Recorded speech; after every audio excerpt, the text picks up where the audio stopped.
Hope Channel, changing lives.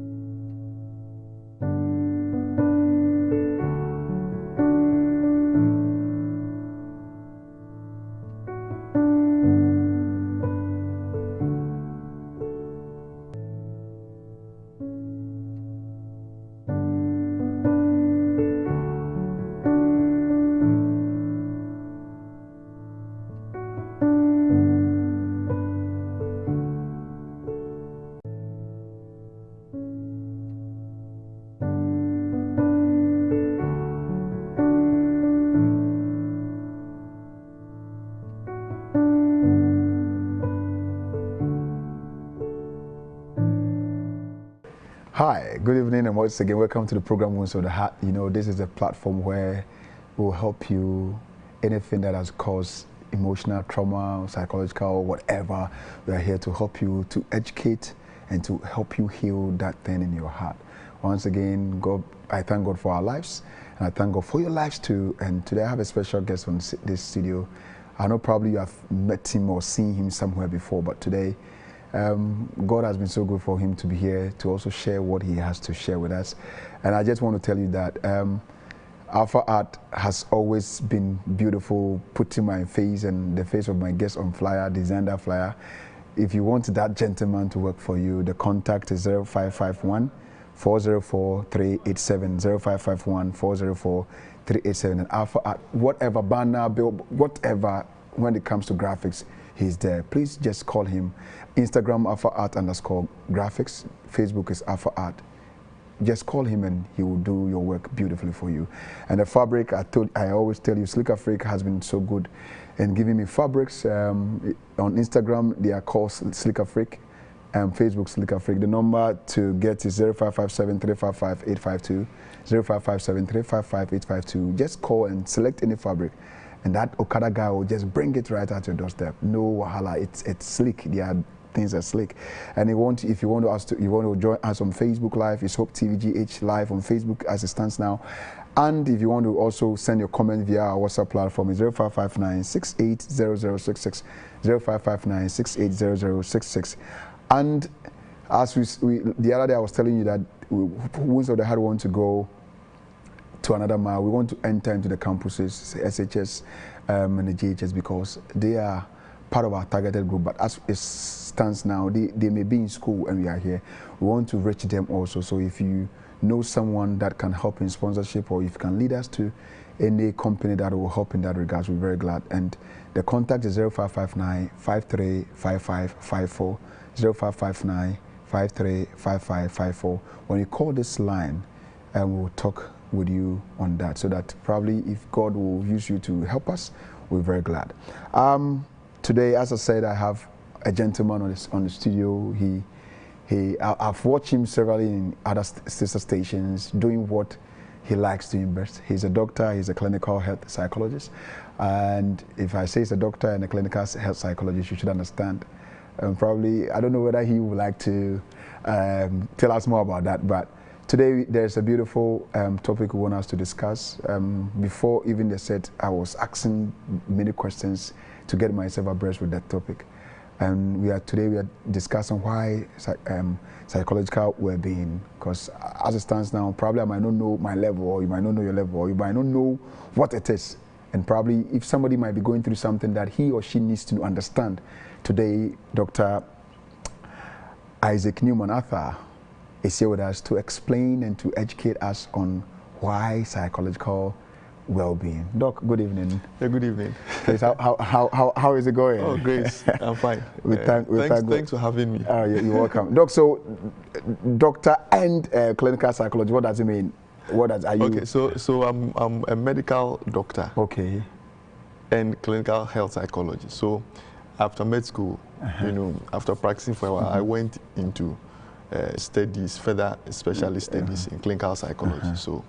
So why that? Why? Well, personally, I think my interest throughout has to do with helping people go through situations, and throughout my practice, I realized that I was very, very good in that. Okay. So I went to do further training. Okay. You know, and clinical psychology is part of health. So with this, what do you do more? What do you do more? Do you do the med? Do you do I think I combine. You know, you can't manage any health issue without touching on the psychology, right? Because health is four-dimensional: physical, mental, social, and spiritual. Right, so now when we talk about holistic care, what we mean is that we're using various approach to cause healing or maximize people's health. Okay. You know, when they come with, let's say for example, malaria, hypertension, diabetes, whatever the illness is, there are dimensions to that illness. Okay. It's not just physical. Okay. You know, there are other risk factors which are also on the level of mental health or psychology. Okay. Even in the management, you know, the risk factors, the management, the prevention of any illness you think about, there is a mental health dimension to it. Okay. You know, so when you go to the hospital, actually, if you really want to practice health in the hospital setting, regardless of what you come in with, there should be something psychology about it. Okay. You know, so they are inseparable. There is no health without mental health, actually. So they're actually inseparable. You know, just that in our setting, we focus more on the physical aspect of health, that's wonderful. and not the other dimensions. That is but health is four-dimensional: physical, mental, social, and spiritual. Okay. And these four dimensions, they actually work together to cause problems. So there is no sickness you can mention that doesn't have these four dimensions. Whoa. So there is nothing called spiritual illness. Okay. Okay. There is nothing called mental illness. Okay. There is nothing called physical illness. There is nothing called social illness. You know, because they don't work in isolation.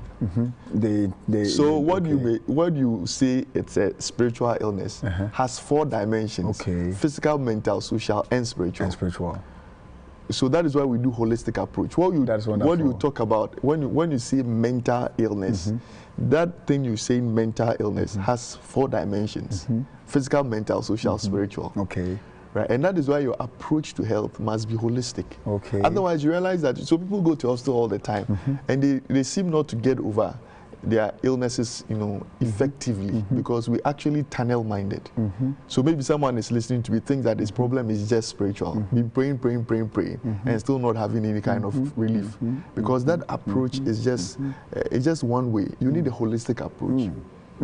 So let me give you an example. If you think that your swollen leg, right, was caused by some witches, some witches in our hometown, you know, in your hometown, whatever, that leg which is swollen is physical. Exactly, it's physical. Yeah. Yes, it's swollen legs physical. Yeah, but although it was caused spiritually,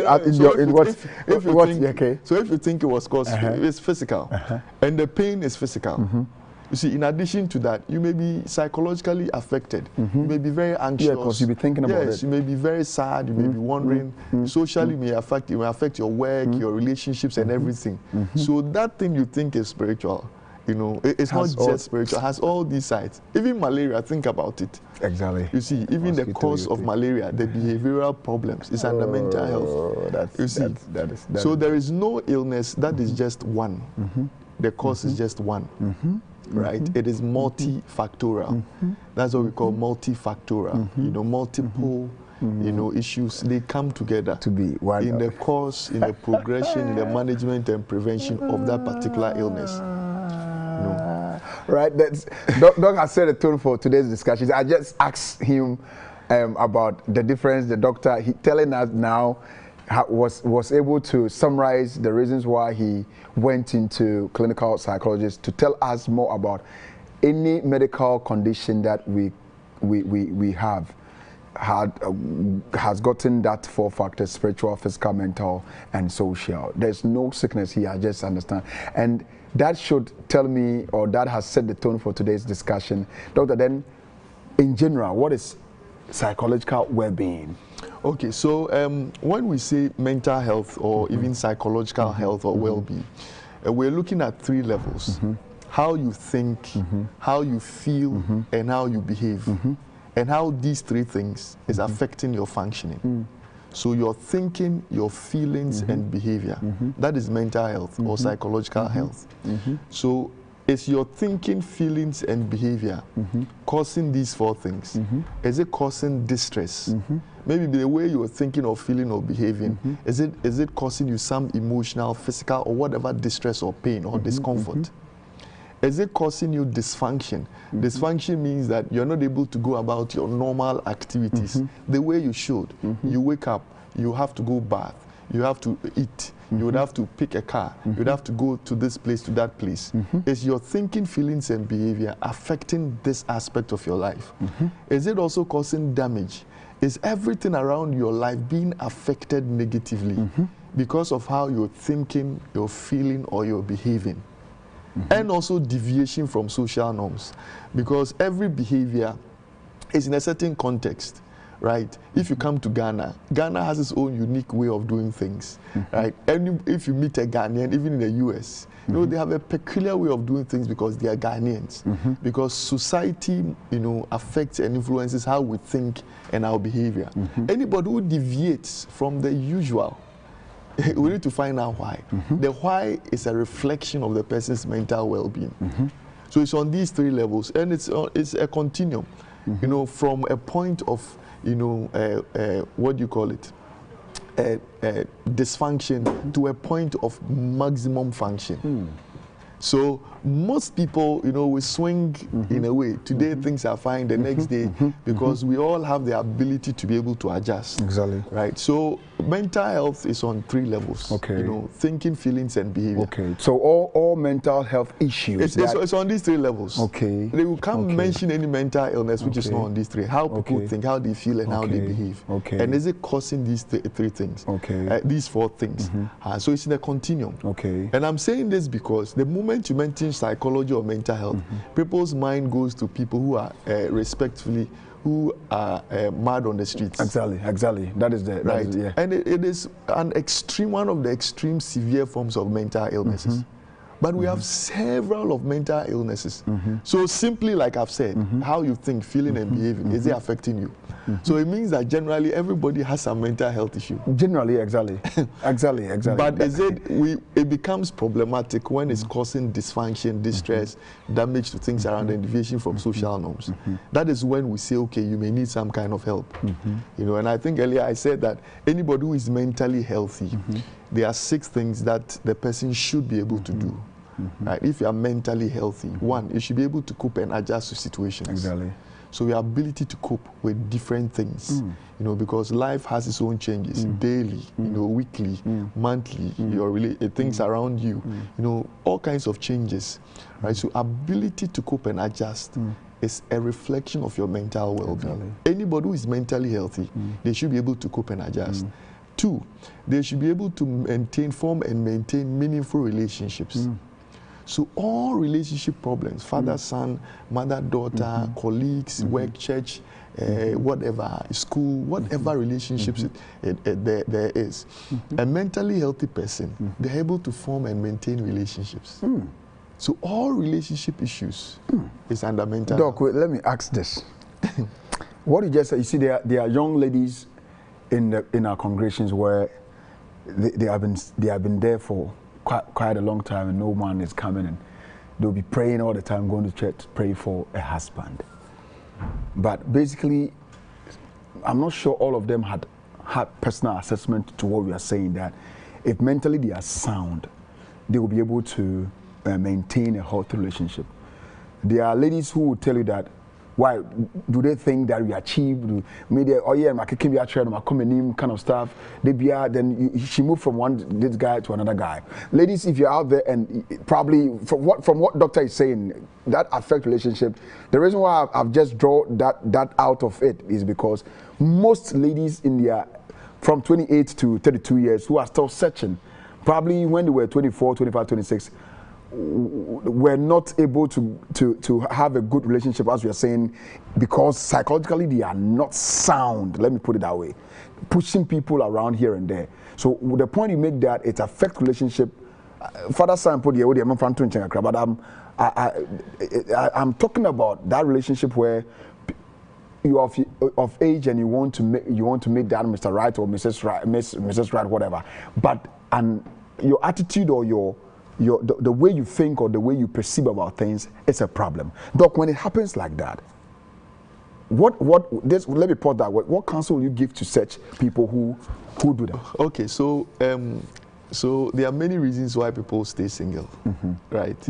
I would say that some of them may be on the level of mental health. Okay. Right. So people have reasons why they don't marry. Some of those reasons may be on the level of mental health. It's not every single person. I understand. Yeah. So some of them.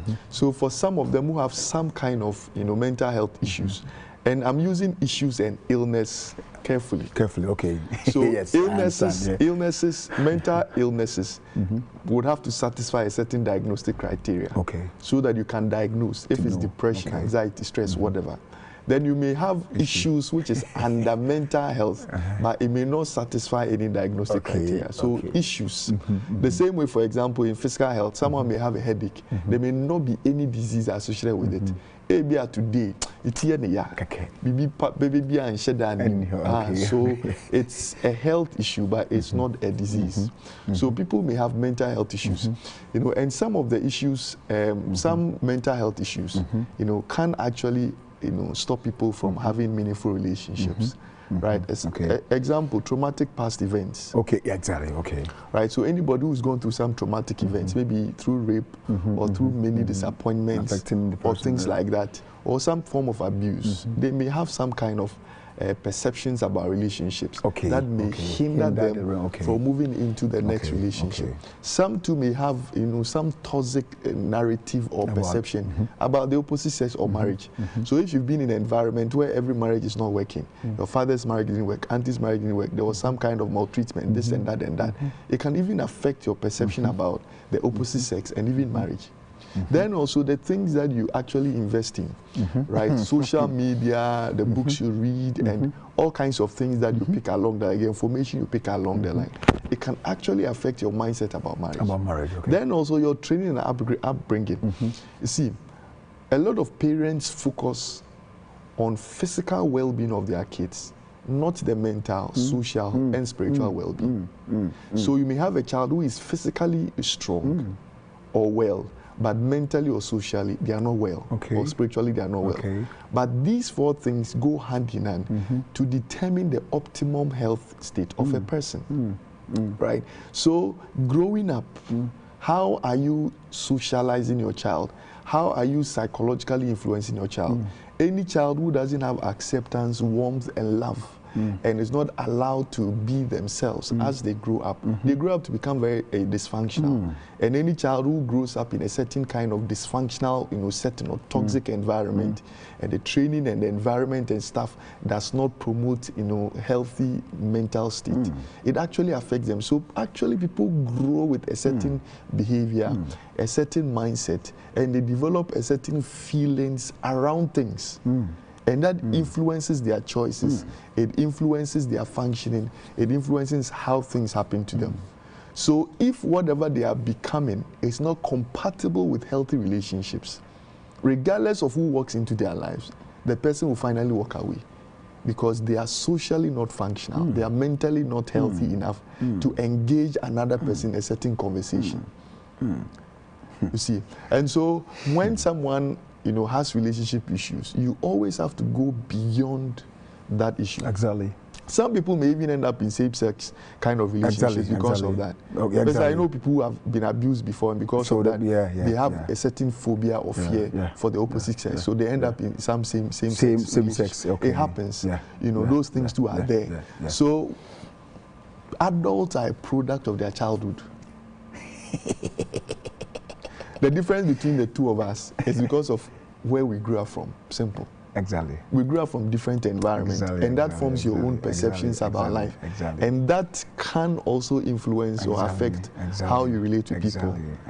So a lot of marital problems is on this level. You have two individuals who are completely different on many levels, trying to make sense out of the same space. And that in itself, how different they are and how complex they have become in itself, regardless of what happens next, can create problems. So we may have two good people who are still divorcing because they are too different on these levels. right? And so they can't actually make sense in the same space. So they are good people, but they are still struggling. Exactly. Because because of those differences, right? Yes, in case you just joined us, we are discussing psychological well-being of any person, and we those of us who started with us from the beginning, you could understand certain things. But if you have any question, any comment to pass, you can do that on our Facebook page, Hope TVGH. On Facebook, we are still live. We are on YouTube as well, Hope TVGH. Just click subscribe to our channel and click and share to other people to also have a feel or a view of what we are doing. If you want to also join us on WhatsApp, the number is 0559 680066, 0559 680066. And when you comment and the questions come, he is here. He has never gone anywhere. He will take time to answer any questions that come so that we will be educated. Doc, from what you are saying, so are there some components when it comes to psychological well-being? Yes. So I think I mentioned two. I want to add the fourth. So the first one I said was that anybody who is mentally healthy should be able to cope and adjust to situations. Yeah. So anytime you realize you are struggling to cope, it means that mentally you are not healthy. You're not healthy. I'm not saying you have an illness. No, you are not healthy. It's just like physical health. When yes. So physical health, we look at your weight, your height, and all that, right? Okay. And the next is form and maintain meaningful relationships. So all relationship issues are under mental health. The next is that they should be able to live independently. Anybody who is mentally healthy, they should be able to wrap their heads around life. Be able to know what to do at a certain age and be able to do it. So, for example, if you look at people of the same age group, we expect them to function at a certain level. Anybody who is struggling to live independently, own their own thoughts, their own feelings, able to navigate their way through life themselves according to their level, their age, they are mentally not healthy. Then also, a mentally healthy person should have a good perception about themselves. Your view about yourself should be positive. This is important. So anybody who is struggling to accept who they are, their physique, their own characteristics, their own potential, their own qualities, and they wish they were someone else, they wish they had this, they are not really happy with what they see in the mirror. It is a function of their mental well-being. Okay. And so, for example, now in the age of social media, where people feel good about themselves depending on the likes and the comments. It's a reflection of their mental well-being. Some would want to do things in extreme to gain a certain public attention because the more they get that, the more they feel good about themselves. So they may do all kinds of things. They may post their news, they may post this, that. They may do all kinds of things on social media in order to feel good about themselves. And they may also want to depend on friends, the comments of friends, right? The things friends say and the approval of people. It's a reflection of a certain mental well-being. Because those who are really mentally healthy, they love who they are. They like what they see in the mirror. There's this guy who is a speaker, global speaker. Nick something, he has no legs and arms. That man. But the guy has a good perception about himself. He has a wife and even kids cry. He's moved past the stage where he was about himself. Okay. It's a reflection of your mental well-being, right? So there are some people who have to do all kinds of things to their body in order to feel good about themselves. It's a reflection of a certain mental well-being. Some without makeup, they don't feel good about themselves. You see, it's a reflection of their mental well-being. I'm not saying makeup is wrong. Anybody who does makeup. But you should like what you see before the makeup. Hey. I get a point. Makeup is good, it's nice. But if that becomes the reason the why real you, there's a problem. Then it means that you've not grown to accept who you are. It's a reflection of your mental well-being. And it may come from childhood. Comments parents and other people around have been making, right? The things you see around and what society even deems as beautiful or as nice. So all these things are influenced. People's self-identity and perception about themselves, has all kinds of influences. And it's a reflection of your mental well-being. Then also a mentally healthy person should be able to dream and achieve those dreams. Right? You should be able to discover your own goals in life. Exactly. You should be able to work it out, be able to strategize, plan, and be able to achieve it. So somebody, Doc, let me cut you. Somebody at probably in the early 20s, and that person doesn't have any goal in life, but he or she just schooling, working. Just there's nothing that psychologically there's an issue. Yeah, so we need to find out why. The why may be on the level of mental health. You understand? So when someone is mentally growing, they are strong, they are resilient, they really have some optimal mental function. They're able to plan. They're able to say, this is what I want to do. They're able to say, this is where I want to go. On a daily basis, weekly basis, the entire life. They should be able to plan. And that discovery is with time. Exactly. You know, we don't expect certain discovery at a certain age, you know, because mentally you are not matured enough to even come up with things. But as you grow older, we expect you to be able to dream. We expect you to even take steps to achieve those dreams. Anybody who struggles with that, it's a function of their mental well-being. Okay. Then the last thing I'll add is that a mentally healthy person, his or her presence in any social setting improves the place and not makes it worse. Hey, Doc, and then they all try there. Come again with that point. So wherever you are, you add instead of subtract. Anybody who is mentally healthy, in a family, in a church, in a school, in a class, in a community, because they are mentally healthy, their presence brings a certain positive impact. So all social problems is a function of people's mental well-being. So in a family, you see someone who is, you know, anything that is really not okay, it points to one person. One person. And we say the person is a bad person. What you describe as bad is under mental health. Okay. So we don't use the term bad. What you say, oh, bad boy, no. What you describe as bad is on the level of mental health. In a church, you know, anybody who is mentally healthy, his presence in a certain church makes the church progresses because of that person's presence. Yeah, exactly. Because the people who are mentally healthy, they're always looking for ways to develop themselves, develop their social setting, add on to the, you know, make a certain change, make a certain difference. It's a reflection of their mental well-being or capacity. Right? So anybody whose presence threatens the peace, the progress of any environment, the person is not mentally healthy. Try. Right? Because think about it, why should your presence cause problems? It's a reflection of how you think, how you feel. Even the Bible talks about it, right? As a man thinketh, so is he. It's simple, okay. Right? And so, mental health. I'm saying this thing because, you know, beyond respectfully the madman on the street, think about this. And these are issues that people make personal issue instead of a health issue. Because of that, they don't seek help when they are struggling with that. They try to solve it themselves. For example, if someone has malaria, they go to hospital. Hospital, exactly. So if someone is struggling with relationships, why don't they also go to hospital? To meet someone, but probably... Because they don't know that it is part of their health and they are professionals who have been trained to help them deal with it. Yeah. So some people may come and say, so why didn't I know this? Why didn't I come, you know, long time? And because their understanding is different. It's not there. Yeah. So what it means is that there are many people who are mentally not healthy. I'm not talking about illnesses.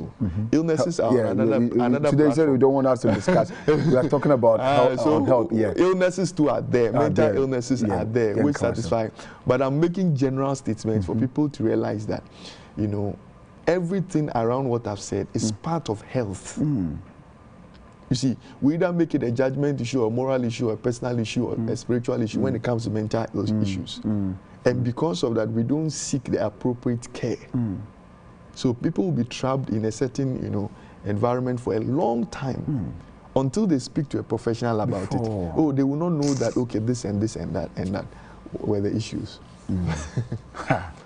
Right, viewers, it's getting interesting, and in case you just joined us, we are talking about psychological well-being of human, like what we need to know. How I'm studying something, I'm learning something out of this, and I hope and pray that you're also doing the same. I will quickly tell you to halt wherever you are, and I will be with you in a jiffy. Please don't go anywhere.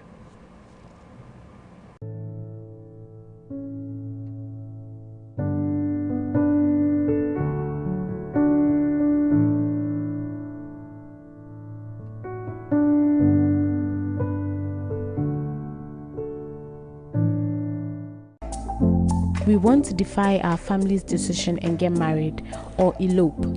I need advice. What should I do? Please, what should I do? How do I tell her I cheated on her months ago? I need help. What should I do? Okay, so for me, the moment I read the story, the first thing that came to mind was, wow, knowledge is indeed power. Sometimes we go through situations because we have no knowledge of how to go about them. If you come from a home like that, you are likely to accept anything the outsider would, direct at. The fact that we had an interesting ceremony where a priest prayed and all of that doesn't mean that magically you have turned into something else. If he finds his way to God, a Bible-believing church, and he goes and he wants to change, nothing is impossible. Is he giving his properties to charity and stuff? Oh no, why? Okay, I think this is another discussion that we will not end today, so we'll not even go into it. Real Talk, showing this and every Wednesday at 8 p.m. For the lack of knowledge you will perish, as the Bible says in Hosea 4 verse 6. The grace, the blood of Jesus is there for us. So I can't be sick, I can't be poor, I cannot suffer affliction. Jesus told you, be faithful unto death to receive the crown of life. We have to go through tribulation, we have to go through problems, because there will be no crown without a cross. The verse says that we would go through afflictions because of his name's sake. Yes. There are lots of eye-opening discussions to prepare you for the second coming of Jesus Christ.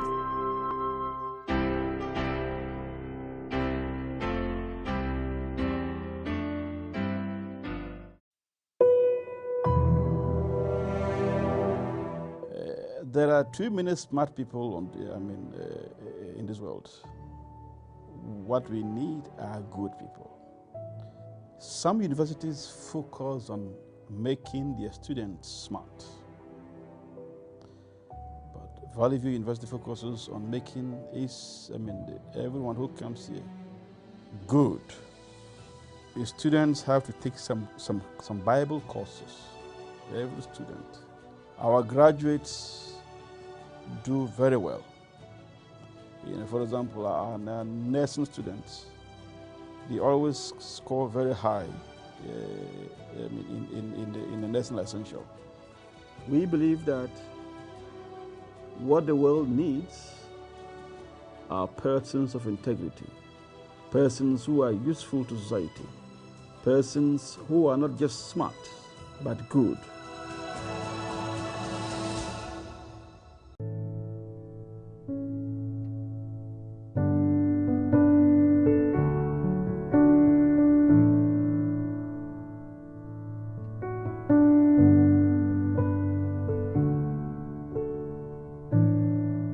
All right, welcome back from that break.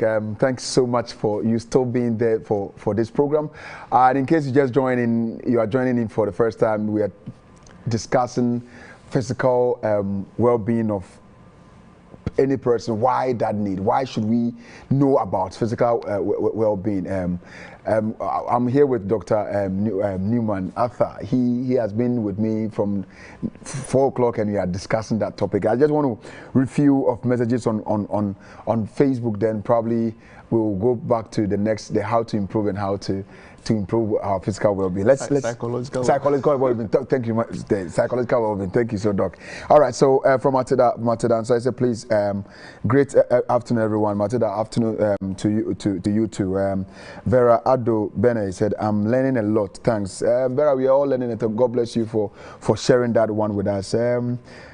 James Watchford from Elder Penkwa said, I've told you we need to meet to Elder. Every blessed Wednesday you comment on this program. God bless you, Doc. God bless you so much. And God bless you. Pearl says, I'm watching with you. Whoever is watching, God bless you for watching. We need comments, we need questions. If you have any questions, idea about what we are discussing, you can quickly send it on Facebook, Hope TV GH, or on our WhatsApp platform 0559680066, and we will read it for you. Doc, we thank you for the discussion. But how do we, before developing, how do we have types of psychological well-being? Oh, we have a lot of what do you call it? there are a lot of illnesses under mental health. There are plenty. You know, we can't talk about all of them. So give us some so that people might know. Oh, plenty. So we have more than 16 groups actually. You know, we have the mood disorders, you know, mood problems. So, for example, depression. Depression, yeah. So they feel a certain way, which affects how they think and behave. So things like depression, they feel sad, worthless, hopeless, loss of energy, and all kinds of things for more than 2 weeks. And we have different types of depressive illness. Then we have the anxiety problems, fear-related problems. So all fear-related problems is part of mental health. Then we have the what you call it, the psychotic problems. So psychotic problems is what the usual madness, respectively madness-related problems, you know, where they lose touch with reality, they have some hallucination, paranoia, and all that, you know, and self-care and everything is gone, you know, so positive and negative symptoms. So we have that. Then we have the stress-related problems. All tiredness-related problems, stress issues is under mental health. Then we have the neurocognitive problems.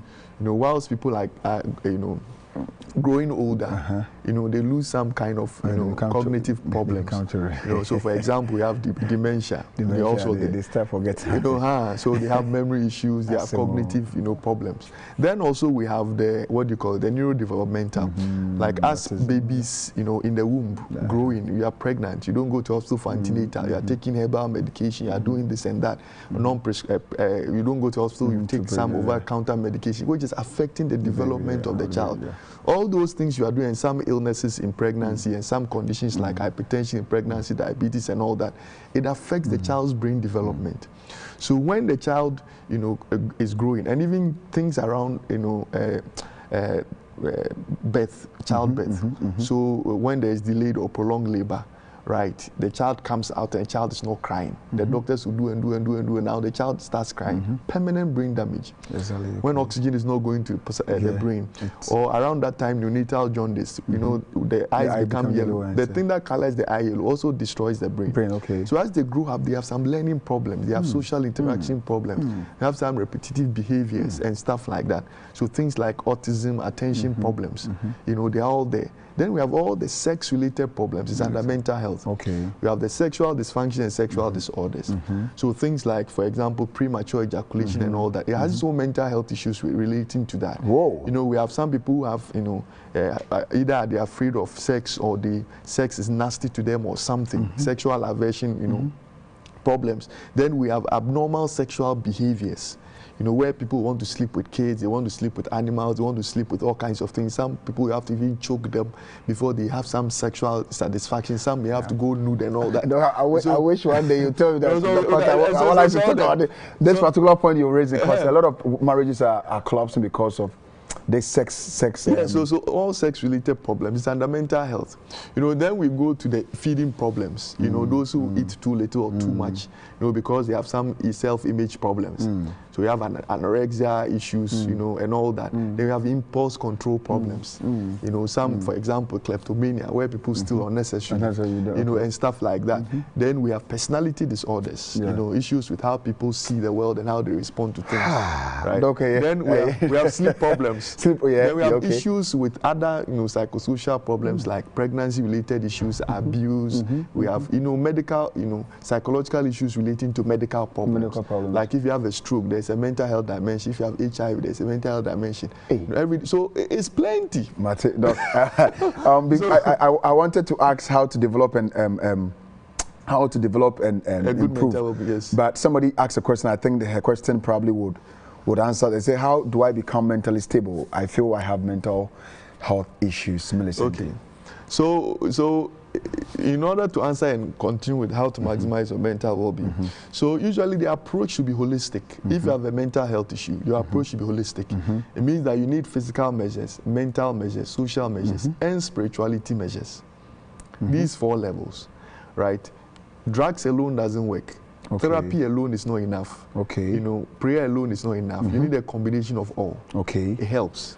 So you need a holistic approach. That is the prayer thing. Yeah, so everything. So you use multiple measures to cause healing. For some people, and you need a multidisciplinary approach. What it means, you need people from different to assess that aspect. You know, sometimes you may need a psychiatrist to write the medications. You may need a psychologist to do this. You may need a counselor. You may need, you know, a dietitian. You may need, you know, a sex therapist. You may need, you know, all kinds of things, depending on the situation, right? And also the context of the person is important. You know, if the person is in Ghana, the discussion is different. If it's in the US, the discussion is different. Even in Ghana, if it's an Ashanti, because culture influences. So you need, you know, a certain approach to be able to deal with it. Then also you need to seek, you know, what do you call it? You need to seek professional care. Exactly. So regardless of what you do, make sure you're talking also to a professional. Because when you meet a professional, they will do two assessments, objective and subjective assessment. Subjective means that we engage in a certain, you know, conversation to understand your problem, right? Then also, and put your problem in a certain perspective. And there are actual tests for mental health issues or psychological issues. So when you go, they may perform some psychological assessments to actually put your situation in a certain perspective and make probably a diagnosis, come to a certain conclusion, and to determine the way. And the way forward will be decided by what the problem actually is. We may have to start with medications to control your symptoms, you know, and to help, you know, generally to improve your well-being. Then we may do something called psychotherapy, right, where you meet as a therapist, maybe a counselor, a psychologist, or someone who's been trained, where they engage in a certain conversation to be able to help you think, feel, and behave well. Then also we teach things, which I'm going to teach you, right, to empower the person. You know, for example, physical well-being, there are things you do daily to improve on your physical well-being. So in mental well-being, when it comes to mental health too, there are things that you do, right, that improves on your mental well-being. And depending on your situation, there are other specific things that may have to be done, right? So some of the things people can do on a daily basis to maximize their mental well-being, let me mention them quickly. One, you need to be positive. A positive mindset and attitude affects everything else around you. Right, to be positive mindset. So you lose your job. Okay, I've lost this job. I'll look for the next one. Life hasn't ended. How would that how the person will assess is the problem? So it takes time. In the same way, for example, you start exercise. It takes time for you to get okay. So the things I'm telling you, if you start practicing them, it becomes a part of you. Please listen. One, positive mindset. Okay. Maybe the Bible talks about whatever is true. Whatever is pure. Philippians, I think 4 verse 6. In everything. It says in everything, prayer and thanks. So.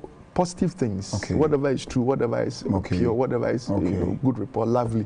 So you need to be positive. You lose a spouse, he's gone, I'll marry another person. Okay, this relationship ended, no problem, another one will come up. Oh, I failed these exams, it's okay, I'll write again, I'll do well. You see, that kind of mindset helps people, you know, move on, right? I wish some people will be taking note on this. Yes, positivity. You see, when they come to you, they think that, oh yeah, so for doctor, clinical psychologist, they don't know we are also human like that. Yeah, if I don't do those things, I will also suffer. Yeah, it takes time for us to build that bridge. So one positive thinking. Oh, Pastor, I've lost it. Doctor, I've lost. Yes, you have lost it. So what? So will you follow suit? What? Yeah. So you're thinking about yourself, right? The world around you and the future.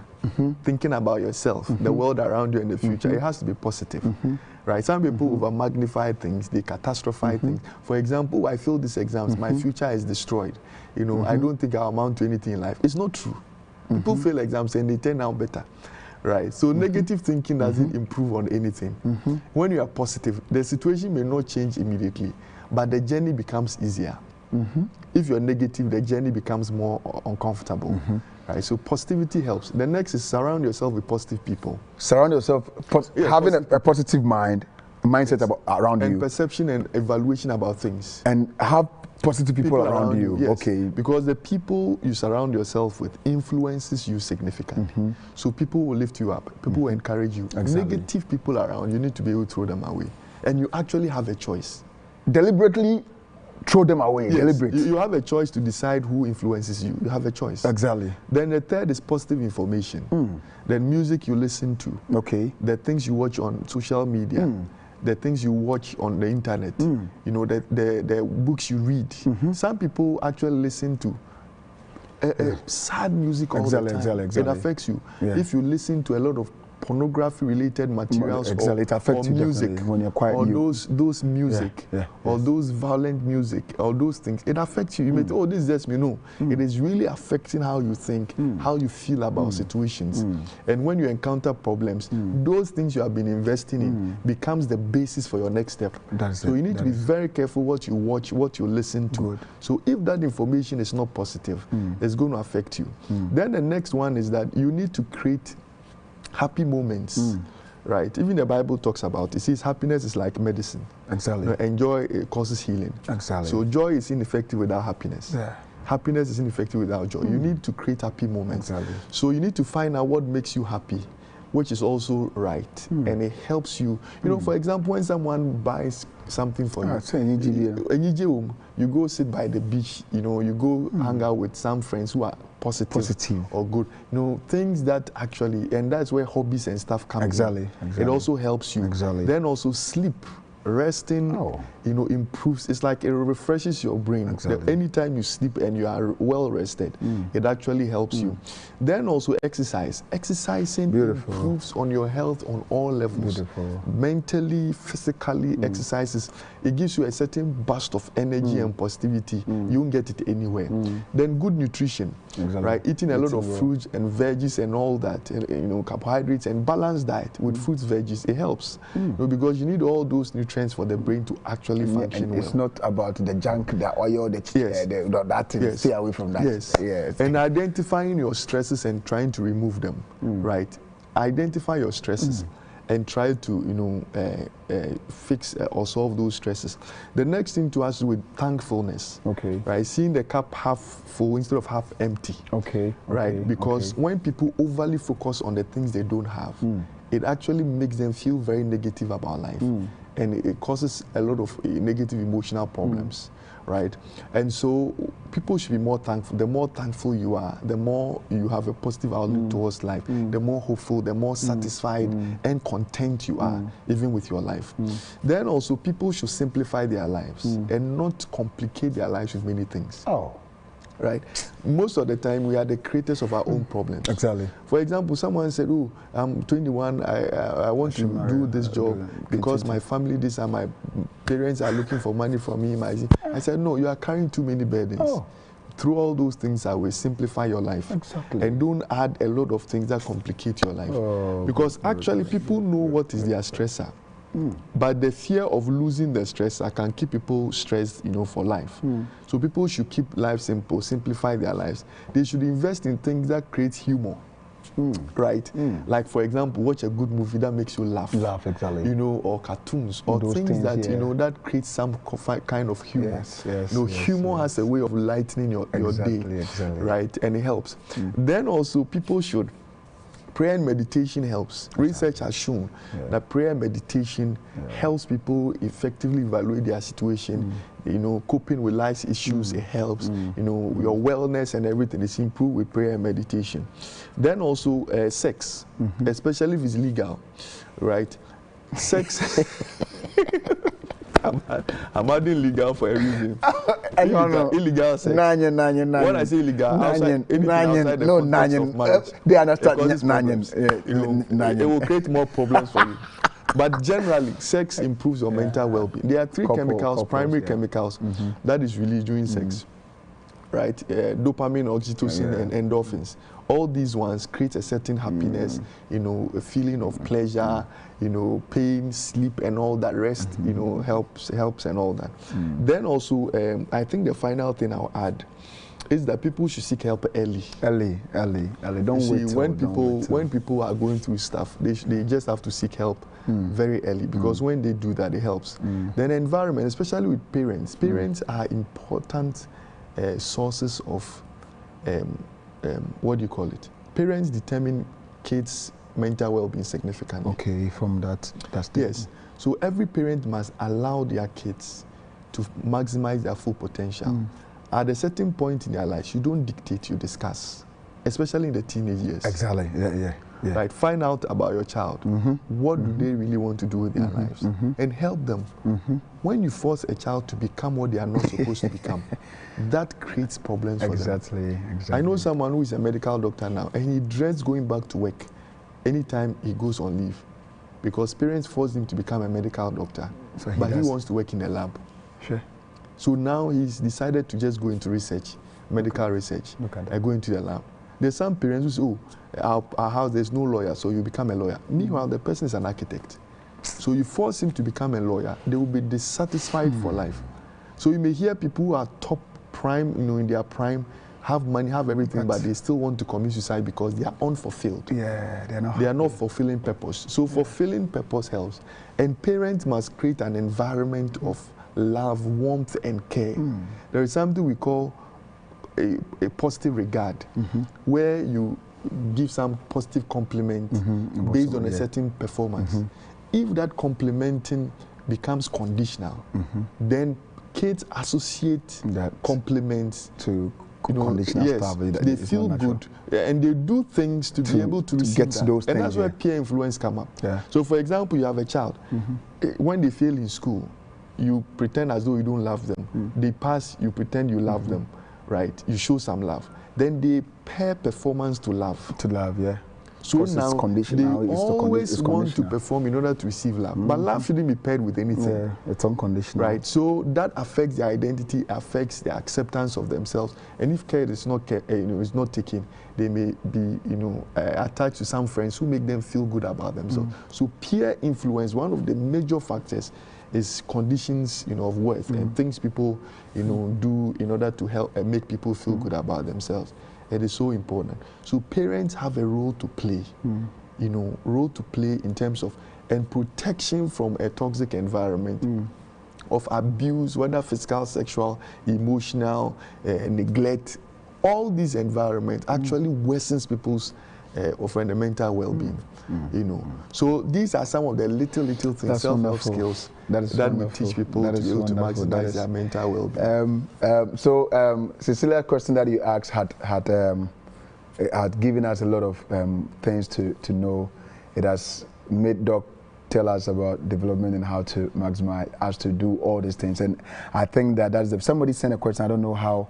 He said, "Thank you for. I want you to help me with this. I lost my dad last year, and whenever I remember him, start crying, and I don't feel comfortable being happy for a long time." Is it psychological?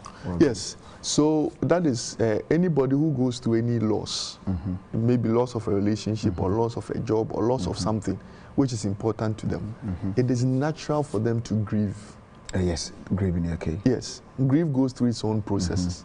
But when it persists for a longer time and is significantly impairing on the person's functioning, it means that the person would have to seek some professional care.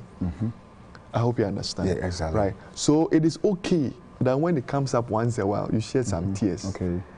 But beyond that, if it's still affecting you significantly, then it means you need help. It is okay to cry. It is okay. It's okay to because cry. Because crying is also part of the body's way of, helping you deal with, emotions, right? Negative emotions or any kind of emotions that, can be overwhelming. So crying is okay. I lost my dad this year. Once a while, I'm there and it comes to my then some tears small become. But normal, it is not affecting my function. Exactly. It shouldn't affect your functioning. No, if it is significantly impairing your functioning, then it means that there's a problem. You need to seek professional care. All right. So from Matilda, said, please, some people have described PhD as permanent head damage. How can PhD students study and prevent academic-related stress, which may lead to psychological disorders? Well, you see, when you are losing, you need to feel. Okay. There's a principle where you fill your tank when you're losing. See, when you are too stressed, you are giving out a lot of energy. You need to find a way of de-stressing. So when you find an environment where you really have to accomplish certain tasks and you really don't have options, you need to have an outlet, where all those negative things can have an exit. What people do is that they stress, and they don't de-stress. Okay. Some of the things I told you, the maximizing would help de-stress. Okay. Right. So for someone who is a PhD student, it's tough, it's difficult. Right. It's a very, very difficult with all the theses here and there. It's very, very difficult. Right. But what you need to do is to be able to plan your life in such a way that you can also create times where you can de-stress. Okay. Right. All right. Yes. So the fourth point Doctor mentioned is so serious. This one is from Job Oswansa. He says that the fourth point Doctor mentioned is so serious that A mentally healthy person's presence at a place must have positive impact. Too often it is different story. So, Job, I really, and I like it for the fact that you have been able to tell us that's the fourth point, which means that he was following the point that Doctor made. It's true, as human, if we need to be mentally fit to suit every situation or wherever we find ourselves, at least we need to impact positively than we leave there. People will be mentioning our name back, because I can also say which means that wherever you are, let's leave a good legacy, let people and feel your presence. So if you are somebody that you wherever you get to, people but if you're mentally healthy, it becomes automatic. It's there. Wherever you are, you just function. You just held the play. You really can't be negative in a certain environment. Okay. It's just Doc, I have 2 minutes to end the program. In a minute, Doc, in a minute, why is psychological well-being so important? Yes, your functioning is determined by your mental well-being. And mental, health is 4 dimensions. Exactly. Physical, mental well-being seems for me to be the most important in determining even the 3. Okay. If you are mentally healthy, your lifestyle and behavior, everything is going to be okay. Physical health will be fine. Everything else, right? So mental health becomes very important in determining your functioning, in determining how far and how well you live your life. How you think is the basis. Even one of the primary focuses of the Bible is change how you think. It will be transformed by the renewal of your mind. It's as simple as that. How you see things influences how far you go, right? So mental health is so important. Mental health will determine other aspects of your health. Your mental health, aspect is needed to be able to fully manage other illnesses. You need to control risk factors for illnesses, and most of the risk factors is on the level of mental well-being. And mental health or psychosocial issues are implicated in 2/3 of all illnesses. So there are no illnesses you can even think about that does not have a mental health dimension. Again, there is a term we use which is called presenteeism. We have absenteeism and presenteeism. I'm sure it's the first time someone is sharing this. For the first time, right? What you have absenteeism means that you didn't show up at work or wherever you are going, you didn't show up. Presenteeism means that you showed up, but you are not functional. You are there. You are there, but you are not functional. So, for example, this station, someone may come to work. Guy, Charlie, the person is there, but not functional. He's not there. Because mentally the person is disturbed or worried, there's something happening. Right? So productivity in workplace is one of the major determinants of people's productiveness, whether at home or at work, wherever they are, or at school, is based on their mental well-being. A student who is mentally sound, they perform well in school. Beautiful. I hope you understand. So mental well-being is the it is the life. It is our life. Health. It is our life. There's no health without mental health. It's our life. So even in government interventions, even in this time of COVID-19, mental health issues is even more than the virus itself. And it will even linger on after the virus has been controlled. So the government and investment in mental health, and it even has to be more, because the majority of the issues we have, even in Africa and other parts of the world, is just on the level of mental health. Viewers, it's 5 already.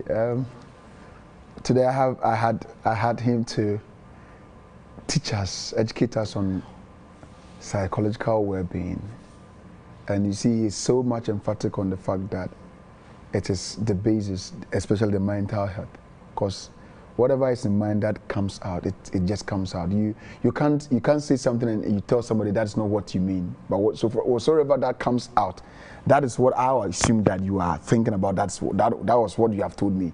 So everything begins from here, and Dr. Nyasa. And so if that place is not the best, we will have issue. It's another wonderful evening, and the program, as you all know, is Wounds of the Heart. Wounds of the Heart. These people are suffering because they haven't gotten somebody to talk to or to discuss these issues with them, and they are dying slowly.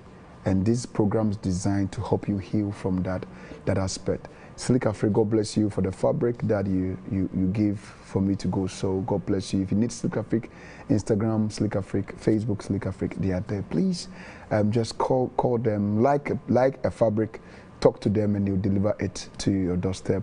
Alpha Art, God bless you for always giving me a flyer for the program. God bless you. If you need Alpha Art for any graphics, please just go to Facebook Alpha Art. He's there. Instagram Alpha Art _graphics. He is there, and he can be of a good help to you. And I said that in case if you want to help sponsor this program, Wounds of the Heart, the number to call is 0559535554.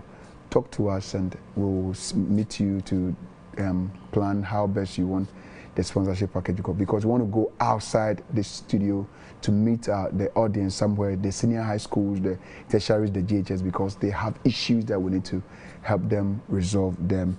And today I was privileged by the grace of God to have Dr. Isaac Newman-Arthur. You might know, a lot of those of us who watch like psychological program that talks about health issues. I've watched him severally in one of the sister stations. Doc, thank you so much for your time. Thank you too. I'm grateful. I know you'll come and tell me. Also, I want us to do this, and I'll be very glad that Doctor will come and tell me that he wants to discuss this with my audience. I'll be very glad that he'll make that step with us, because he has given us another twist in our program from 2019, and it's something else. I've learned a lot today, and I know that you have also learned a lot. I've been your regular host, and the name is Pastor Dan Abedubi. You see, let me pause. COVID is still there, please. If you haven't gone out there, I'm trying to get mine, so please go to get yours, so that together we can have a safe haven together on this earth. Next week, Wednesday, we'll come your way with another beautiful topic on today. And I've been your regular host. My name is Pastor Dan Abedubi. I'm out.